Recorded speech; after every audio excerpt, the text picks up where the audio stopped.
Les forces armées de la République démocratique du Congo portent à la connaissance de l'opinion tant nationale qu'internationale que dans la nuit du 27 au 28 mars 2022, le M23, soutenu par les forces de défense du Rwanda, les RDF, a mené des incursions et attaqué les positions des FARDC de Tchanzu et Runyonyi dans les territoires de Rutshuru. Au cours de ces attaques, les forces armées de la République démocratique du Congo ont mis la main sur 2 militaires rwandais.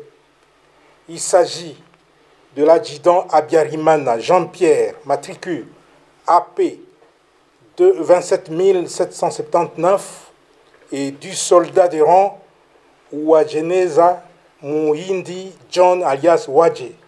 Les 2 soldats rwandais sont là-bas, je vous les présente. Ça, c'est l'adjudant Habyarimana. Et l'autre là, c'est le soldat de rang appelé Uwajeneza Muhindi John.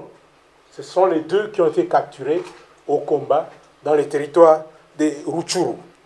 Tous sont du 65e bataillon de la 402e brigade d'infanterie des forces de défense du Rwanda.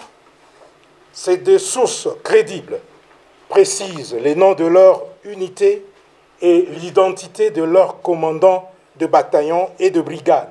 Le 65e bataillon et la 402e brigade, commandés respectivement par le lieutenant-colonel Rurindo Joseph et le général Nkumbito Eugène, sont basés à Jarama, au camp militaire Kibungo, au Rwanda. Au regard des informations fiables fournies par ces 2 sources crédibles, les FARDC s'interrogent sur le sens de la mutualisation des efforts en vue des opérations conjointes avec un partenaire qui ne respecte ni ses engagements vis-à-vis de la RDC, encore moins sa propre parole à l'occasion des différentes rencontres et échanges entre leaders à tous les niveaux.